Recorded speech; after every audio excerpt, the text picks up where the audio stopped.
What bro, it's very wrong bro. என்ன நடந்திருக்கு அப்படின்னு பார்த்தீங்கன்னா, ராகவ் சந்தான்னு சொல்லிட்டு ஒரு எம்பி இருக்காரு, ஆம் ஆத்மி பார்ட்டியை சேர்ந்தவர். அவர் பார்த்தீங்க அப்படின்னா நேற்று வந்து பிஜேபியில் போய் சேர்ந்திருக்காரு அப்படின்னு சொல்லிட்டு ஒரு நியூஸ் பார்த்தேன். இது உண்மையா பொய்யானு போய் வெரிஃபை பண்ணி பார்க்கும்போது உண்மைதான். உண்மையிலே போய் அவர் பார்த்தீங்கன்னா பிஜேபியில சேர்ந்தாரு. என்னடா வெறி, எப்பவுமே மக்களுக்காக பயங்கரமா லோக்சபால குரல் கொடுத்து பேசின ஒருத்தர் அண்ட் வந்து இந்த பேம்பஸ் பிரச்சனையா இருக்கட்டும், ஆல்கஹால் பிரச்சனையா இருக்கட்டும், அண்ட் வந்து இந்த 28 days சைக்கிள் இருக்குல்ல, இந்த நெட்ஒர்க் நம்ம ஜியோ ஏர்டெல்லாம் இருக்கு இல்லையா, 20 days சார்ஜ் பண்றாங்க, அதை வந்து 30 days மாற்றணும், 31 days மாற்றணும் அப்படின்ற மாதிரி நம்மளுக்காக நிறைய பேசின ஒருத்தர். அவர் பார்த்தீங்க அப்படின்னா இப்போ பிஜேபியில் போய் சேர்ந்திருக்காருன்றதை வந்து நம்மளால ஏற்றுக்க முடியல. இன்னொரு காமெடியான விஷயம் என்ன அப்படின்னா, 2026 வந்து பிஜேபி வந்து டவுன்ஃபால் நோக்கி போயிட்டு இருக்குது.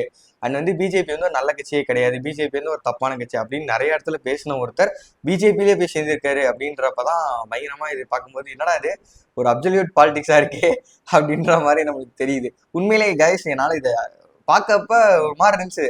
ஆனா யோசிச்சு பாக்குறப்ப இதெல்லாம் நடக்குதா உண்மையிலேயே பாலிடிக்ஸ்ல அந்த மாதிரி இருந்துச்சு. ஏன்னா நம்ம யார ஒருத்தரை வந்து பயங்கரமா நம்பிட்டு இருந்தோமோ, யார ஒருத்தர் வந்து இவர் ரொம்ப நல்ல மனுஷன் அப்படின்னு நினைச்சிட்டு இருந்தோமோ, அவரு வந்து போய் பிஜேபியில சேர்ந்திருக்காரு அப்படின்றது நம்மளால புரிஞ்சுக்க முடிஞ்சா. நேத்துல இருந்து பாத்தீங்க அப்படின்னா அவர் நிறைய இன்ஸ்டாகிராம் போஸ்ட், அதாவது பிஜேபியை பத்தி தப்பா பேசின இன்ஸ்டாகிராம் போஸ்ட் எல்லாத்தையும் பத்தி டெலிட் பண்ணியிருக்காரு, நிறைய இடத்துல டெலிட் பண்ணியிருக்காரு. அண்ட் வந்து பாத்தீங்கன்னா ஃபாலோவர்ஸ் உண்மையிலே பாத்தீங்கன்னா இந்த இடத்துல வந்து எனக்கு இது பார்க்கும்போது பயங்கர ஹாப்பியா இருந்துச்சு. நான் அதுக்காக தான் இந்த வீடியோ எடுக்கிறேன். எதுக்காக அப்படின்னு பாத்தீங்கன்னா, அதாவது பாத்தீங்க அப்படின்னா 14.6 மில்லியன் ஃபாலோவர்ஸ் இருந்தா அவரோட இன்ஸ்டாகிராம் பேஜ்ல நேற்று அவர் பிஜேபியில் சேர்ந்தாரு அப்படின்னு தெரிஞ்சவொடனே பார்த்தீங்க அப்படின்னா, இப்போ கரண்டாக இந்த வீடியோ இருக்கிறதுக்கு முன்னாடி நான் பார்த்தப்ப 13.9 மில்லியன் ஃபாலோவர்ஸ் தான் அவரோட பேஜில் இப்போ இருக்காங்க.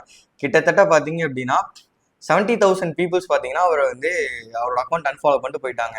அதில் இன்க்ளூடிங் நானும் ஒருத்தன். இனிமேல் அன்ஃபாலோ பண்ண போயிருக்கேன். இந்த வீடியோ முடிச்சு அன்ஃபாலோ பண்ணிடுறேன். ஸோ பயங்கரமா இருக்குல்ல இது நினைச்சு பார்க்கும்போது. அதாவது யங்ஸ்டர்ஸ் வந்து ஒருத்தர் நல்லது பண்ண வர்றாருன்னா பயங்கரமா சப்போர்ட்டும் பண்ணுவாங்க. அதே நேரத்துல ஒருத்தர் வந்து தப்பான வழியில போறாரு அப்படின்னா அவங்க அப்போஸ் பண்றதுக்கு ரெடியா இருப்பாங்க அப்படின்றத நீங்களே நம்மளால புரிஞ்சுக்க முடியுது. அண்ட் யங்ஸ்டர்ஸுக்கு நிறைய பேத்துக்கு பாத்தீங்க அப்படின்னா, யங்ஸ்டர்ஸா இருக்கட்டும், ஜென்சி கிட்ஸா இருக்கட்டும், இவங்க எல்லாத்துக்கும் பாலிடிக்ஸ் தெரியல, உங்களுக்கு என்ன தெரியும் நீங்க சொல்லிட்டு இருக்க எல்லாத்துக்கும் இது வந்து ஒரு பயங்கரமான ஒரு ஆன்சரா இருக்கும்னு நினைக்கிறேன் நான். எல்லாத்துக்கும் பாலிடிக்ஸ் இங்கே தெரியும், யாருக்கும் இங்கே தெரிஞ்சும் தெரியாதாலாம் எதுவுமே கிடையாது. கற்றுக்கிட்டா எல்லாத்துக்குமே தெரியும். 60 வயசுல இருக்க ஒருத்தர் பாலிடிக்ஸ் பேசலாம், 20 வயசுல இருக்க ஒருத்தர் பாலிடிக்ஸ் பேசலான்றதா ஜனநாயகம். ஸோ அகைன் ப்ரூவ் ஆயிருக்கு. அண்ட் ராகவச்சந்திரா, உன்னை மன்னிக்க மாட்டேன் ப்ரோ.